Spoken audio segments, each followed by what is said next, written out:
ninyo ang Iglesia ni Cristo. Ito ang isa sa pinakamahalagang mensahe dito sa National Prayer Rally ng Iglesia ni Cristo dito sa Quirino Grandstand sa Maynila.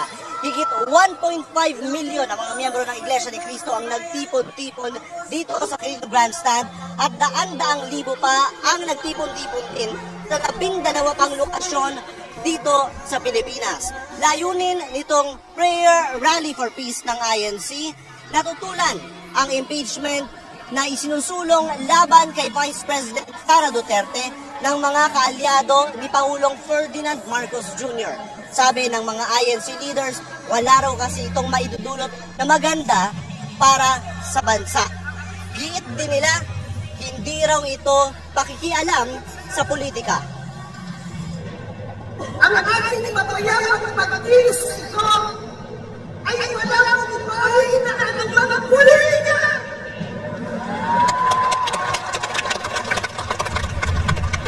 Hindi po tayo nanghihimasok sa mga pinuno ng ating bayan sa pag-ungit nila ng pamamahalaan.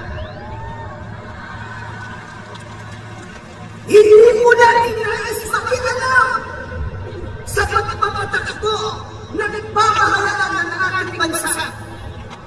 Ang totoo natin lahat. Kasi po, kahit mahihirap lang ang maraming Pilipino, nakakahulog naman tayo kung hindi. Hindi tayo naman. Oo. Isisabi ba? Hindi naman. Hindi naman. Hindi naman. Hindi naman. At tayo hindi tayo.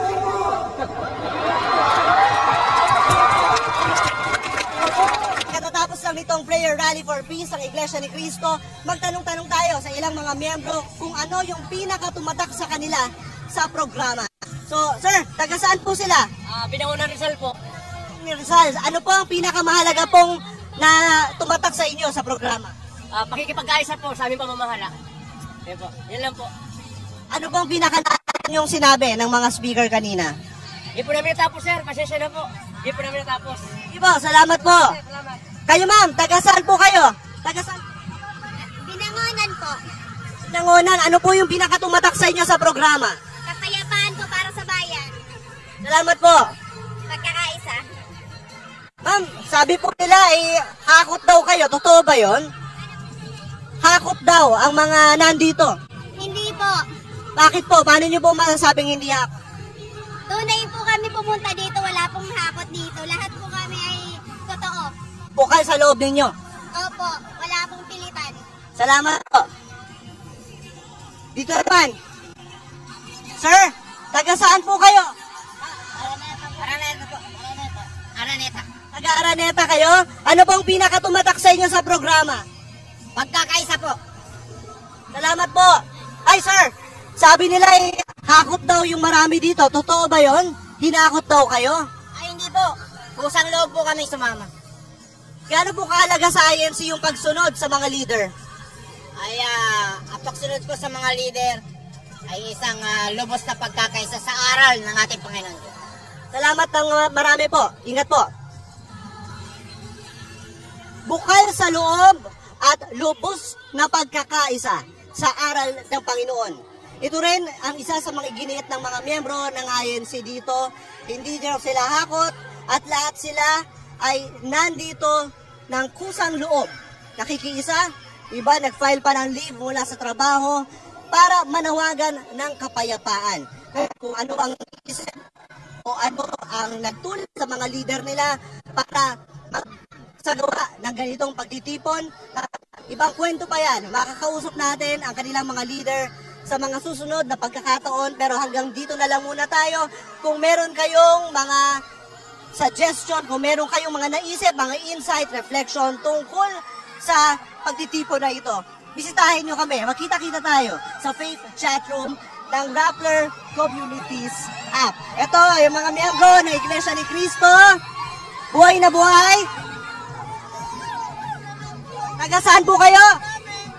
Lukalang Perez po! Perez Quezon East po! Ano po ang pinakatumatak sa inyo? Pakikipagkaisa Sabi nila ay mga hakot daw ang mga nandito. Totoo ba yun? Ismoso sila! Hindi po! Bukal sa loob nyo, nandito. Bukal na bukal po!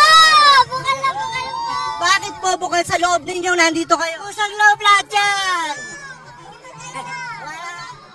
Bakit po mahalaga sa Iglesia ni Cristo yung sumunod sa liderato? Sapagkat yan po ang utos ng Diyos. Salamat po. Thank you po, thank you po. Ay, ano ka ng evangelista Makati?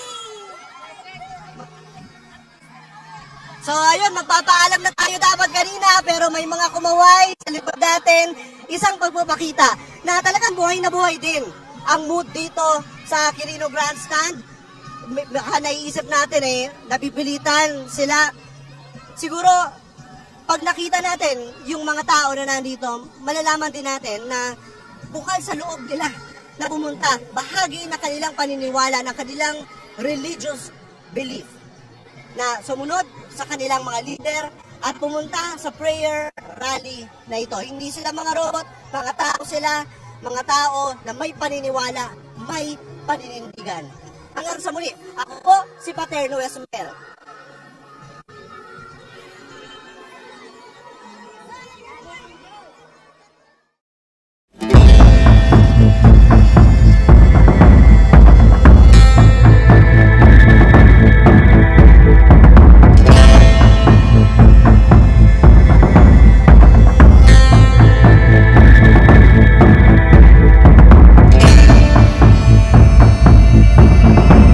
Ng mga miyembro ng Iglesia ni Cristo ang National Rally for Peace sa Iloilo Freedom Grandstand sa Iloilo City, simula alas 6 ng umaga ngayong Lunes ika-13 ng Enero taong 2025. Inaasahan na aabot sa mahigit sa 30,000 INC members mula sa Panay Island ang makikilahok sa Peace Rally.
Hello everyone, good evening and welcome again sa ating vlog. This is I Care, I Share, I React. So guys, sorry so much na medyo matagal-tagal ako na hindi nakapag-vlog kasi medyo na busy na din sa work.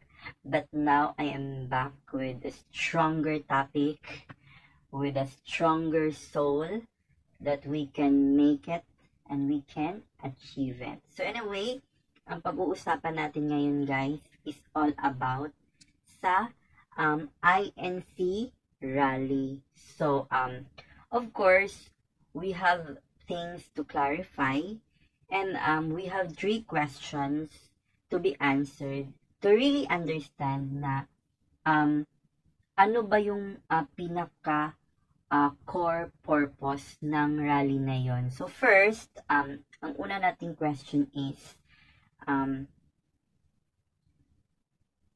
what is the essence of the prayer rally of INC?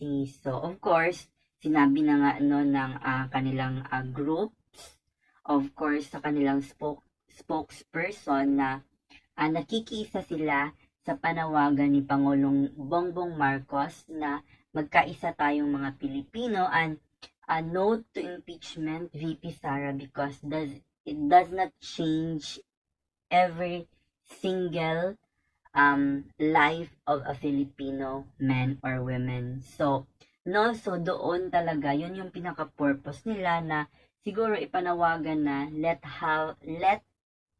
be peace on earth, 'di ba? So yun talaga yung pinaka-purpose ng nila, a prayer rally nila. So I think na-achieve naman yun ng INC. Pangalawa is, does the rally make a change? So, in my opinion, siguro oo, in a sense na dahil religious sila or religion ang INC, so it may change in a perspective of every Filipino na kailangan nating magkaisa para sa bayan natin. And it makes sounds cheesy or something, but it is true. Sometimes we need to stand up for our belief na kailangan ng bayan na magkaisa at hindi magkaka-watak-watak. And of course, let's answer the last questions. So, is it politicizing someone or something? So, in my own point of view, of course, there is still part of a politics there. Kahit na walang aamin or something about it, na because hindi naman tayo pinanganak kahapon. So, kahit na nag-stand sila sa word ni Pangulong Marcos na do not impeach VP Sara, pero of course, mature na tayong lahat, no? So, in a straight words, INC support VP Sara, di ba? So, is it politicizing someone? In different minds of Filipinos, siguro oo. Pero in my own perspective, normal lang talaga yun, kasi sa ano naman natin, no, sa community naman natin, na society, hindi naman natin maiiwasan yung mabahiran talaga ng politics, lalo na sa culture natin mga Filipino, that we are fanatic of someone, idolizing someone, di ba? So, hindi yun siya maiiwasan, pero we can support a bigger voice, a bigger purpose, which is let there be peace, no, sa ating bansang Pilipinas. So, yun yung pinaka bigger purpose ng INC. So, doon tayo mag-stick, no? So, kung everyone else or every opinion of others will be on the side, kasi yun naman ang purpose nila. So anyway, yun lang ang masasabi ko sa topic na yan. Sana na-enjoy nyo